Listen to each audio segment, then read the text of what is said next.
Conheci Mary E. pessoalmente no verão de 2007. Havia combinado com seu marido de 15 anos, Terence, uma entrevista para alguns trabalhos da faculdade e, se tudo corresse bem, algumas peças de ficção. Marcamos para um fim de semana específico quando eu estaria em Chicago a negócios. Mas, no último momento, Mary mudou de ideia e se trancou no quarto do casal, recusando-se a me ver. Por meia hora, fiquei com Terence acampados do lado de fora da porta do quarto, eu ouvindo e tomando notas enquanto ele tentava inutilmente acalmar sua esposa. As coisas que Mary dizia faziam pouco sentido, mas seguiam o padrão que eu esperava. Embora não pudesse vê-la, percebia pela voz que estava chorando, e na maioria das vezes suas objeções em falar comigo centravam-se numa diatribe incoerente sobre seus sonhos, seus pesadelos. Terence se desculpou profusamente quando encerramos a tentativa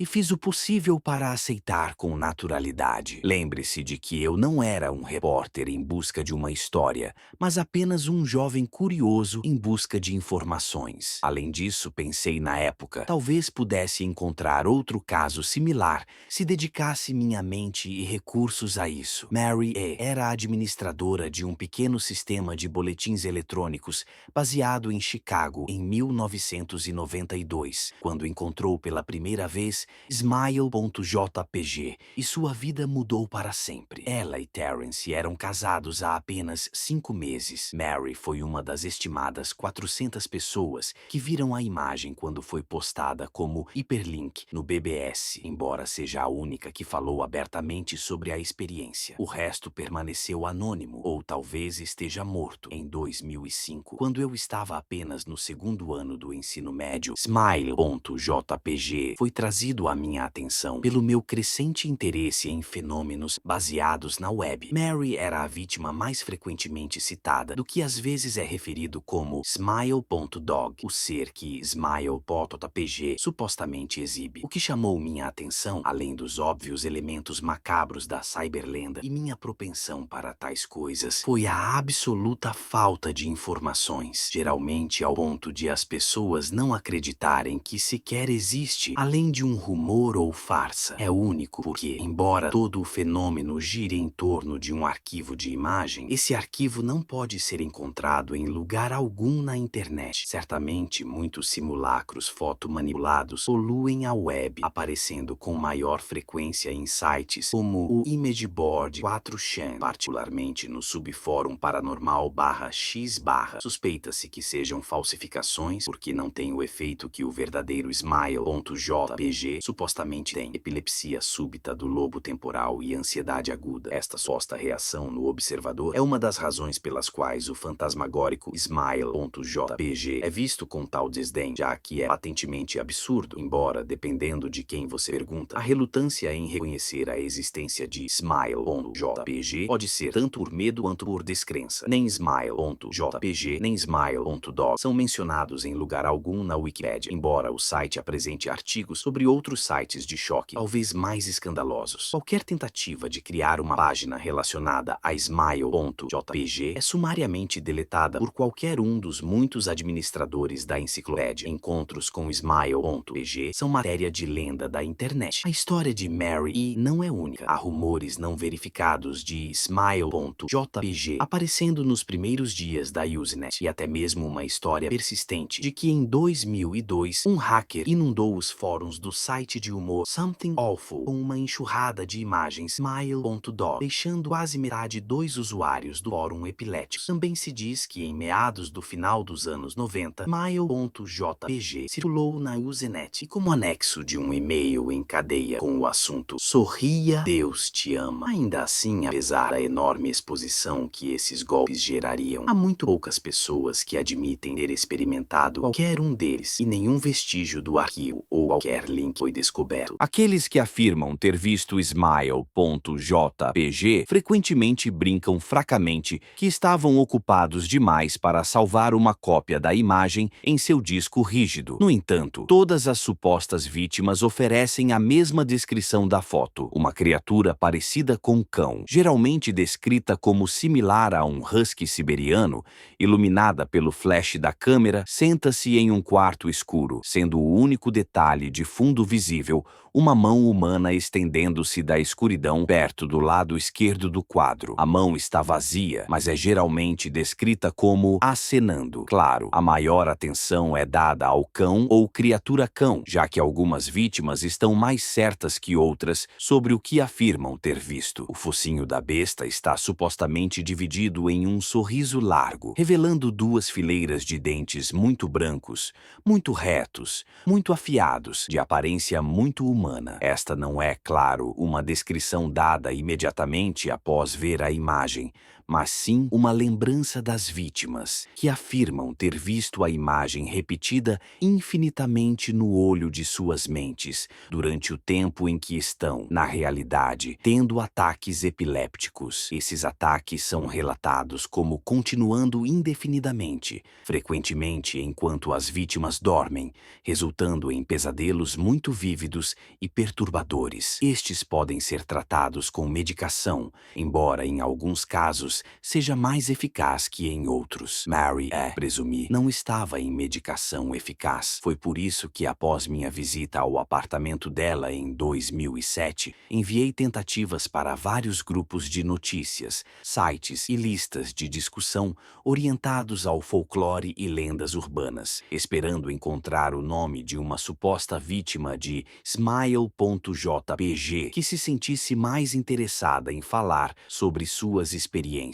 Por um tempo, nada aconteceu e acabei esquecendo completamente de minhas investigações, já que havia começado meu primeiro ano de faculdade e estava bastante ocupado. Mary me contatou via e-mail, no entanto, perto do início de março de 2008, para jml.com.de.mary.net. Assunto: entrevista do verão passado. Caro Sr. L, peço imensas desculpas pelo meu comportamento no verão passado, quando você veio me entrevistar. Espero que compreenda que não foi culpa sua, mas sim meus próprios problemas que me levaram a agir como agi. Percebi que poderia ter lidado com a situação de forma mais decorosa. No entanto, espero que me perdoe. Na época, eu estava com medo. Veja, por 15 anos tenho sido assombrada por Smile.jpg. Smile.dog vem até mim em meu sono todas as noites. Sei que soa bobo, mas é verdade. Há uma qualidade inefável sobre meus sonhos, meus pesadelos, que os torna completamente diferentes de qualquer sonho real que já tive. Não me movo e não falo. Simplesmente olho adiante. E a única coisa à minha frente é a cena daquela foto horrível. Vejo a mão que acena e vejo o Smile.dog. Ele fala comigo. Não é um cão, claro. Embora eu não tenha certeza do que realmente é. Ele me diz que me deixará em paz se apenas fizer o que pede. Tudo o que devo fazer, ele diz, é espalhar a palavra. É assim que formula suas exigências. E sei exatamente o que significa. Quer que eu mostre para outra pessoa. E eu poderia. Uma semana após meu incidente, recebi pelo correio um envelope Manila sem endereço de retorno. Dentro havia apenas um disquete de 13,5 polegadas. Sem ter que verificar, sabia precisamente o que havia nele. Pensei por muito tempo sobre minhas opções. Poderia mostrar para um estranho, um colega de trabalho. Poderia até mostrar para Terence, por mais que a ideia me repugnasse. E o que aconteceria então? Bem, se Smile.dog cumprisse sua palavra, eu poderia dormir. Mas e se mentisse, o que eu faria? E quem poderia dizer que algo pior não viria atrás de mim se fizesse o que a criatura pedia? Então não fiz nada por 15 anos, embora mantivesse o disquete escondido entre minhas coisas. Todas as noites por 15 anos, Smile.dog veio até mim em meu sono e exigiu que espalhasse a palavra. Por 15 anos me mantive forte, embora tenham havido tempos difíceis. Muitos de meus colegas vítimas do BBS, onde primeiro encontrei Smile.jpg, pararam de postar. Soube que alguns cometeram suicídio, outros permaneceram completamente silenciosos, simplesmente desaparecendo da face da web. São estes que mais me preocupam. Espero sinceramente que me perdoe, Sr. L. Mas no verão passado, quando você contatou a mim e meu marido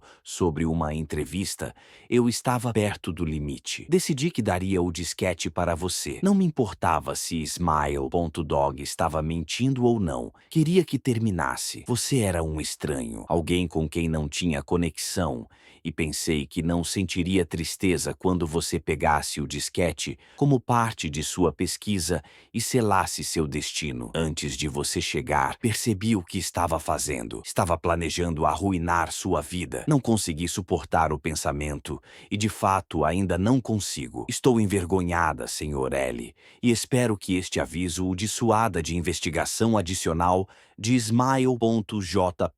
Você pode, com o tempo, encontrar alguém que seja, se não mais fraco que eu, então totalmente mais depravado. Alguém que não hesitará em seguir as ordens de Smile.dog. Pare enquanto ainda está inteiro. Atenciosamente, Mary E. Terrence me contatou mais tarde naquele mês com a notícia de que sua esposa havia se suicidado. Enquanto limpava as várias coisas que ela deixara para trás, fechando contas de e-mail e similares, ele se deparou com a mensagem acima. Era um homem em pedaços. Chorou enquanto me disse para ouvir o conselho de sua esposa. Havia encontrado o disquete, revelou, e o queimara até que não fosse nada além de uma pilha fedorenta de plástico enegrecido. A parte que mais o perturbou, no entanto, foi como o disquete sibilou enquanto derretia. Como algum tipo de animal, disse ele. Admito que fiquei um pouco incerto sobre como responder a isso. A princípio pensei que talvez fosse uma piada, com o casal tardiamente brincando com a situação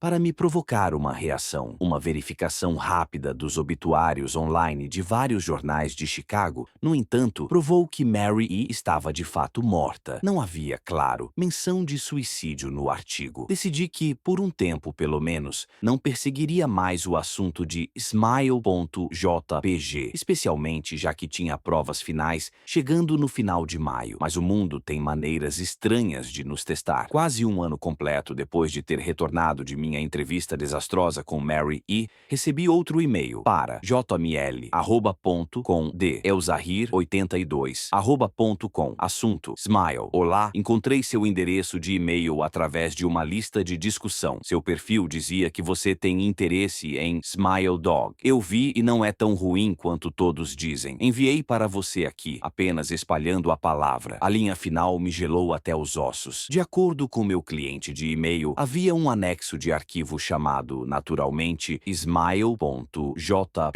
Considerei baixá-lo por algum tempo. Era muito provavelmente falso, imaginei. E mesmo que não fosse, nunca estive totalmente convencido dos poderes peculiares de Smile.jpg. O relato de Mary E. me abalara, sim, mas ela provavelmente era mentalmente desequilibrada de qualquer forma. Afinal, como poderia uma simples imagem fazer o que Smile.jpg supostamente acomplishava? Que tipo de criatura era capaz de quebrar a mente de alguém apenas com o poder do olho? E se tais coisas eram patentemente absurdas, então por que a lenda existia? Se eu baixasse a imagem, se olhasse para ela, e se Mary estava correta, se Smile.dog viesse até mim em meus sonhos, exigindo que espalhasse a palavra, o que eu faria? Viveria minha vida como Mary havia vivido, lutando contra o impulso de ceder até morrer, ou simplesmente espalharia a palavra, ansioso para encontrar descanso? E se escolhesse a última rota, como poderia fazê-lo? Quem eu sobrecarregaria por sua vez? Se eu seguisse com minha intenção anterior de escrever um pequeno artigo sobre Smile.jpg, decidi poderia anexá-lo como evidência, e qualquer um que lesse o artigo, qualquer um que se interessasse, seria afetado. E mesmo assumindo que o Smile.jpg anexado ao e-mail fosse genuíno, seria eu caprichoso o suficiente para me salvar dessa maneira? Eu poderia espalhar a palavra? Sim, eu poderia. Você tenta se convencer repetidamente. É apenas uma imagem, apenas uma foto estúpida de um cachorro estúpido que alguém editou para colocar dentes humanos. Nem mesmo é assustadora, ou pelo menos não te assusta, nem um pouco. Como poderia te assustar? É apenas uma foto. Você diz essas coisas para si mesmo, mas quando o faz, mente. A imagem te assusta. Algo sobre aquele sorriso, largo demais com dentes demais. O mesmo sorriso, melhor para te comer, que o lobo mau deu para Chapeuzinho Vermelho. Um sorriso cheio de ameaça e crueldade. Um sorriso predatório. Novamente você tenta enterrar a ideia, ignorá-la, mas é inútil. Mesmo quando fecha os olhos, você a vê, sorrindo maniacamente de volta para você, os olhos iluminados e penetrantes, queimando em sua mente, sua alma. Você sabe naquele momento que precisa se livrar dela, passar a imagem para outra pessoa, fazer o que a coisa diz e espalhar a palavra. Você sabe que fará essas coisas porque deve, porque se não o fizer, sabe que eventualmente ele fará uma visita. A lenda do Smile Dog representa mais que apenas uma história de terror digital. É um reflexo de nossos medos mais profundos